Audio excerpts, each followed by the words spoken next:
Cosmic Awakening, 1991. Peru, Journey into the Unknown. Sacred Valley of the Incas. By Makāula Nakae. April 27, 1991. Machu Picchu, Episode 18. Riding the high-altitude train to Machu Picchu, we took only 2 days' worth of luggage and boarded the high-altitude train, heading toward the lost Inca city of Machu Picchu, while our remaining baggage was sent ahead to the hotel, where we would be staying in Cusco. Transferring to the high-altitude train at the Ollantaytambo station along the banks of the Urubamba River, we set off on a leisurely rail journey lasting roughly an hour and a half. The station platform was bustling with souvenir vendors and travelers. Seeing me look like I might succumb to the temptation of an indigenous vendor offering freshly roasted ears of corn, Alex stepped in to stop me, concerned about the possibility of illness. The train cars were reserved exclusively for tourists and were still relatively new. Tadashi was granted the front row seat as a privilege for filming, and I was fortunate enough to sit right beside him in the front row. Since 2/3 of the front wall consisted of glass, we had a head-on view of the passing scenery. I had met many people who guided spiritual tours, including Alex and Carlos. I sometimes thought how wonderful it would be if I could someday work not merely as a standard guide, but in a support role assisting spiritually minded travelers, much like Edward and Carlos did. Although I had never considered such a career path before, I found it thoroughly enjoyable to spend time with people interested in various spiritual subjects, and I felt a strong attraction toward experiencing foreign cultures and ancient ruins. The train sped steadily onward, aiming straight for the sky city of the Incas, Machu Picchu. The landscape along the Urubamba River flowing past our windows burst with lush greenery, appearing and vanishing in sweeping patches before fading away. We crossed paths with another train carrying an immense number of people. Those who couldn't fit inside the passenger compartments were clinging to the window frames, steps, and even the roof. Several of those passengers waved enthusiastically toward our train. As the train kept moving, we passed a few indigenous people walking along the tracks. After a little while, Mika came over and told us, "Carlos said, we're about to reach a spot where Veronica will come fully into view." Hearing the name of that mountain brought back the events from the plane, causing a slight pang in my chest. Yet, throughout the itinerary since then, I hadn't experienced a shift quite as intense as that moment, so I figured probably nothing would happen. Still, I knew I couldn't claim there wasn't a shred of anxiety in my heart. As Tadashi readied his video camera, he murmured quietly to me, "Look, Veronica is coming into view." The train pressed forward without slowing its speed, clearing a long tunnel to reveal Mount Veronica, its summit capped with white snow, pushing the surrounding mountains aside as it emerged right before us. That white sacred peak was massive.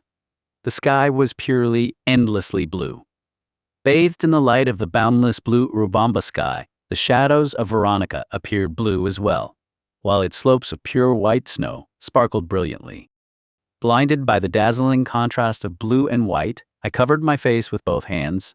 I wasn't afraid. My mind was completely blank. Purely blank, with nothing at all inside. Captivated by the intense contrast between the dazzling blue of the sky and the snow-white slopes shining brilliantly, I simply closed my eyes in a refreshing wave of brightness. Amidst the swaying rumble of the train echoing in my ears, I listened to the steady, powerful pounding of my heart echoing loudly deep within my chest. I could distinctly feel red blood pulsing through my body, and I felt a profound sense that I was truly, vividly alive right now. Mount Veronica, Nevado Veronica, is a towering peak located in the Andes mountain range of the Cusco region, rising to an elevation of 5,682 meters north of the Urubamba Valley. It is a popular spot for climbers and trekking enthusiasts. Its rugged climbing routes and breathtaking scenery draw many adventurers, and numerous trekking routes surrounding the mountain allow visitors to fully experience Andean nature. In the Inca civilization, Mount Veronica was revered as a sacred mountain and served as an object of nature worship. Nature worship held a vital place in Inca religion, of which Mount Veronica was a part. Local people offered prayers to the mountain, wishing for abundant harvest and good health. Mount Veronica stood at the center of these beliefs and remains a sacred place to local residents to this day. It appears in Inca myths and legends, regarded as a sacred dwelling place for the Inca gods. According to legend, Mount Veronica is the abode of a guardian deity watching over the entire Urubamba Valley, and sacred rituals and offerings were reportedly dedicated at the summit. The Inca people believed this mountain was a special nexus connecting heaven and earth, serving as a site for communion with the gods. Mount Veronica is also known by the alternative name Wakawilka, which translates to weeping deity. Wakawilka is a spiritual entity believed to inhabit specific mountains and natural phenomena. In the Inca civilization, natural objects and locations were sacralized, and Wakawilka was worshipped as part of this tradition, appearing as a sacred entity within Andean myths and legends. Waka means to cry in Quechua, while Wilka means sacred thing. Thus, Wakawilka is interpreted as the sacred crying thing, the weeping deity, or the weeper. Wakawilka was frequently associated with natural phenomena, such as rain and rising river levels, portrayed as an entity that brings rain through weeping and promotes the growth of crops. It was also believed to hold the power to influence people's lives. For instance, in times of drought, prayers were offered to Wakawilka to bring rain. Rituals dedicated to Wakawilka involve food and animal sacrifices, accompanied by prayers to maintain spiritual balance. Legends and beliefs surrounding Wakawilka persist in the modern Andean region through traditional ceremonies and festivals. Mountains are also regarded as dwelling places for spirits known as Apu. The Apu represent the central focus of nature worship, deeply rooted in the culture and religion of the Andean mountain range. Mountain spirits are divine entities believed in by the indigenous peoples inhabiting the Andes, forming an object of worship particularly crucial to the Inca civilization. The Apu are believed to be entities possessing immense spiritual power, who bring blessings and protection to local residents through these mountains, influencing local climate, crop growth, health, and natural disasters. These mountain spirits remain vital spiritual guides for local people today, connecting them in harmony with nature. An Apu inhabits a specific mountain, and each of the many mountains in the Andean region is said to house its own Apu. Believed to be the guardian spirit of that mountain, people regularly perform rituals and offer sacrifices to keep the Apu appeased. Major Apu include the Apu of Mount Veronica in the Urubamba Valley near Cusco, and the Apu of Mount Osangat. Mount Osangat is a sacred peak located east of Cusco, serving as a vital focus of veneration from the Inca era to the present day. Every year, numerous pilgrims climb this mountain to offer prayers and sacrifices to the Apu. People have historically treated the mountains as sacred, while respecting the bounties they provide. Even today, Apu worship persists across many Andean regions through traditional ceremonies and festivals, passing down respect for the Apu from antiquity to the modern day. Worship directed toward the Apu is performed frequently prior to agricultural work or significant events, with festivals specifically timed to harvest seasons and planting periods. Rituals and offerings are presented, including food, drinks, and animal sacrifices. Shamans, Pacas, play a vital role in communicating with the Apu, presiding over ceremonies and receiving messages from the spirits. Shamans are respected as spiritual leaders within local communities. After passing the view of the sacred peak of Mount Veronica, the refreshing green landscape of Urubamba gradually gave way to the dense, lush riverways of the brooding Amazon. The greenery grew deep and the forest dark. The river flow steadily widened and grew calmer. Before long, passing a small station and slipping through several tunnels, we finally arrived at the station situated right below the ruins of Machu Picchu. Stepping off at the quiet Machu Picchu station were only our tour group and a handful of other travelers. The station, nestled in the valley between mountain ranges, was silent, its shadows cast in cool blue with a lingering aura of crisp water. We could feel on our skins that the humidity was slightly higher here compared to the Urubamba surroundings. Having spent the entire time since Cusco breathing dry air, the air laden with moisture felt refreshing. The small bus we boarded began ascending a winding serpentine mountain road known as the Bingham Road, named after Hiram Bingham, the explorer who discovered Machu Picchu. There was an altitude difference of 400 meters from the flat land around the station up to the Sky City at the summit. We chugged and swayed our way up the roughly 8-kilometer mountain road. The area near the station, bearing the appearance of a dense thicket, was overgrown with green trees almost like a jungle. The road was paved with white gravel, sending white dust billowing up behind the bus. Gradually, the surrounding mountains enclosing the ruins began revealing their full forms, and my eyes were immediately captured by a strangely shaped hill soaring directly in front of the station building. The mountain bore an unnaturally shaped profile and a lake named at the orange half-moon. Its slopes were blanketed in green, with patches of bare earth resembling white paths visible here and there. I couldn't help being captivated by that mountain. Once we cleared its height, the magnificent mountains of the Sacred Valley revealed themselves in full splendor. A succession of steep, jagged mountains stretched endlessly into the distance, looking down upon the mountain that housed the sacred secret city where we were to stay. After climbing 13 sharp curves, the bus finally arrived at the entrance to the ruins of Machu Picchu, the greatest mystery of the Inca Empire. Right in front of the plaza where the bus park stood our hotel, the Turistas Machu Picchu. The hotel itself was small and by no means luxurious, yet its wooden, simple construction exuded a warm, comforting atmosphere. While the room's bathroom featured only a shower, the window looked out over a sweeping view of the Urubamba Mountains, giving it a somewhat luxurious feel. Tadashi, Saki, Naoko, and I stepped outside together to gaze at the mountains directly opposite the hotel. As the majestic Urubamba mountain range spread out before us, the moment I looked up at a singularly sharp-peaked mountain rising amidst those ranges, I experienced yet another strange phenomenon. It registered in my eyes quite naturally. I felt no particular surprise when I saw it. Turning to the others, I said, "Look, over there on top of that pointed mountain, you can see a pyramid glowing in gold." It was neither a meditative vision nor a daydream. My consciousness was wide awake. It was simply that, as I looked at the scenery as plainly as anyone would, the summit of that mountain appeared to shine in a golden pyramid shape. In response to my words, Saki remarked, "Oh, I see. So there really is a pyramid there after all." In reality, that pyramid appeared slightly offset to the right of the mountain's true silhouette. Leaning against the railing of the plaza, I recalled the storage facilities Jaziwa had spoken of. Surely, just as they had claimed, some form of storage facility must exist there.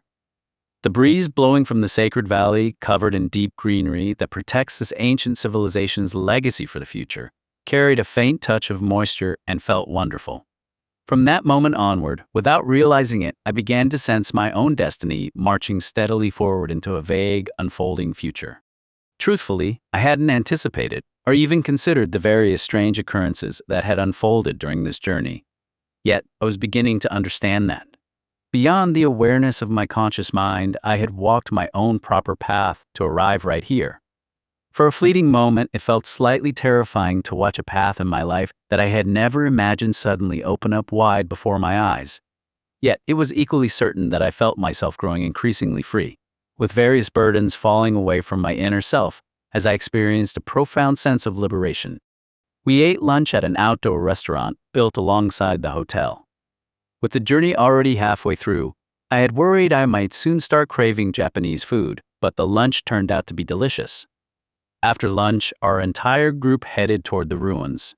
Stepping past the admission gate and standing before the small thatched roof building erected at the entrance of the ruins, Carlos instructed us to hold hands and close our eyes as we walked forward. When we passed through a short, cave-like passageway and felt a bright sunlight surrounding us, Carlos gave the signal for us to open our eyes. Just as when stepping suddenly from total darkness into a sunlit space, our vision momentarily faded before the landscape gradually expanded outward before our eyes. Machu Picchu is an Inca ruin rediscovered in 1911 by the American explorer Hiram Bingham. This discovery brought Machu Picchu to worldwide renown. The discovery of Machu Picchu is said to consist of two phases: its original discovery and its later rediscovery. Machu Picchu was constructed during the Inca Empire and was known to the Incas of that era. However, following the Spanish conquest, it was abandoned, swallowed by the dense jungle, and forgotten by the Western world. The initial discovery and conquest of Machu Picchu were carried out by the Spaniards. The rediscovery refers to Hiram Bingham visiting Machu Picchu in 1911 and making its existence known to the Western world. Hiram Bingham was born in 1875 in Oahu, Hawaii. His family had resided in Hawaii for generations, and both his father and grandfather were prominent missionaries.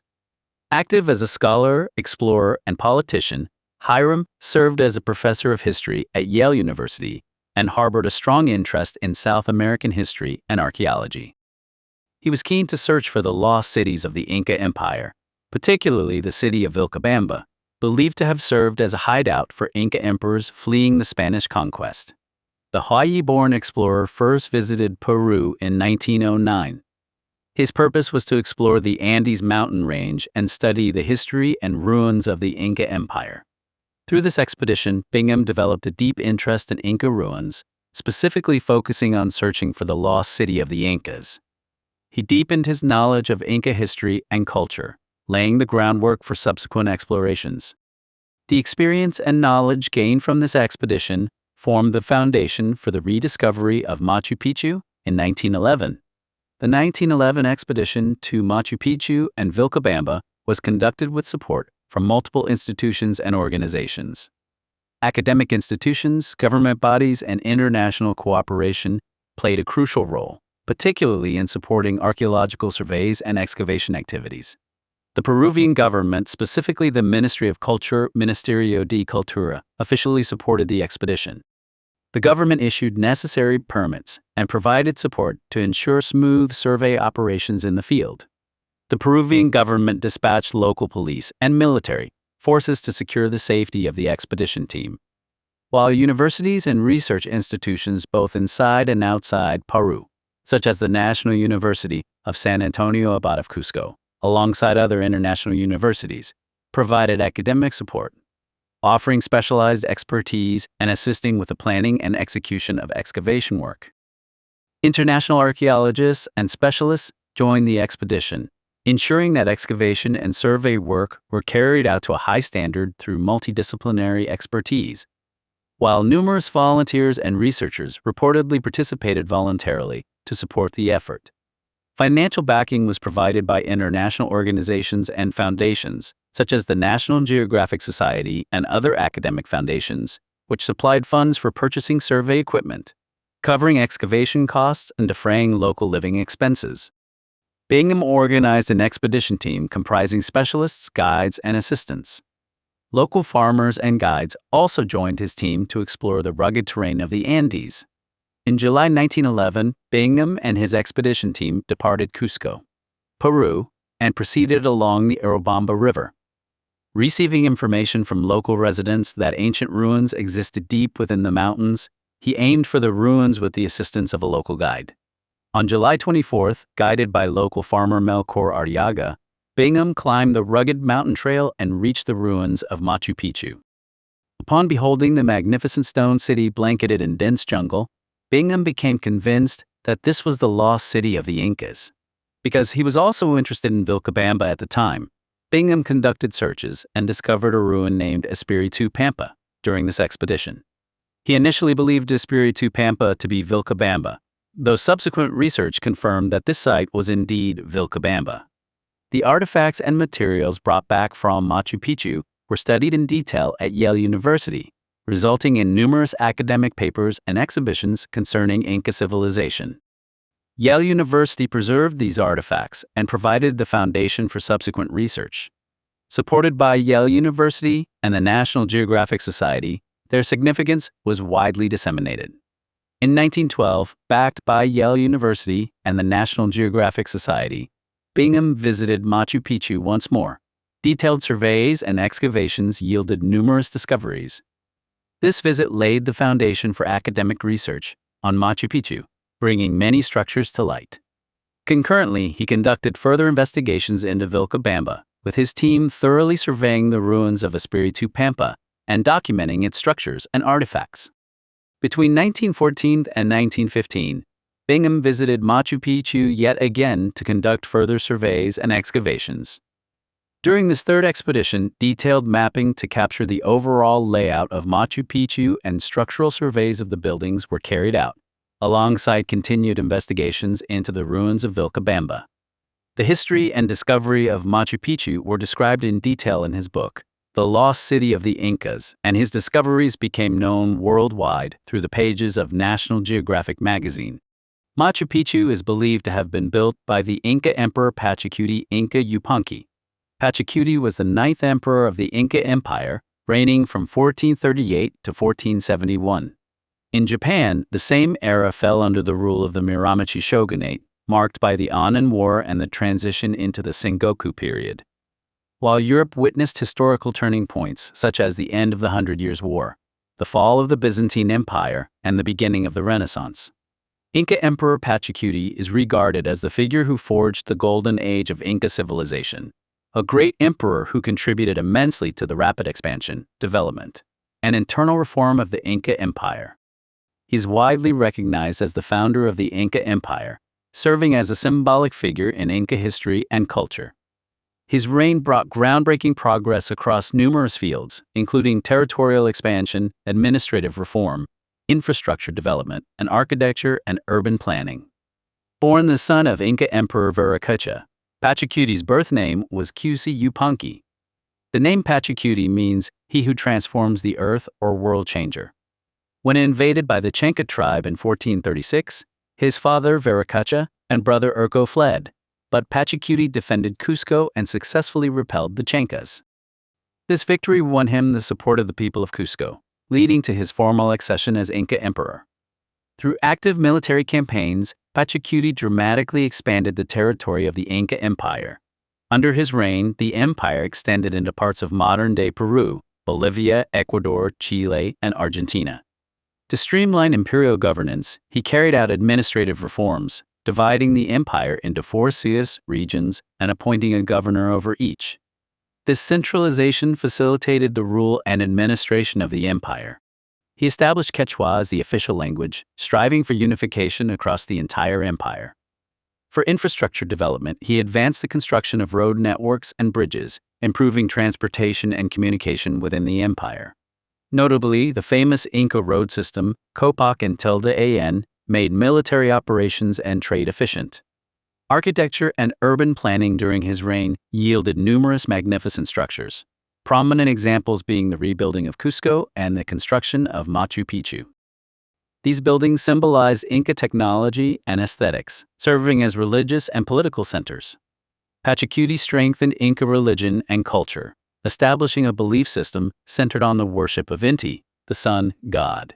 Important religious facilities, such as Coricancha, the Temple of the Sun, were constructed during his reign. Pachacuti was succeeded by his son, Topa Inca Yupanqui, who continued his father's policies and further expanded the empire. Pachacuti's reign is regarded as the golden age of the Inca Empire, exercising a profound influence on subsequent Inca rulers. To be continued. Watch and listen. Watch the cinematic video trailer. Listen to the full podcast now. Explore the archive Cosmic Awakening Volume 1, 1991, Peru, Journey into the Unknown. Sacred Valley of the Incas. Volume 2, Ascension 2012, The Golden Alchemy. Part 3, The First Contact. Join the journey. New episodes drop periodically. Each chapter delivers a tight, hyper-focused 10 to 30-minute hit of real-life experiences, perfect for your daily plunge into consciousness exploration. Subscribe to support your inner development. Thumbs up to help push our channel through the algorithm. Comment below. Share your thoughts on today's episode.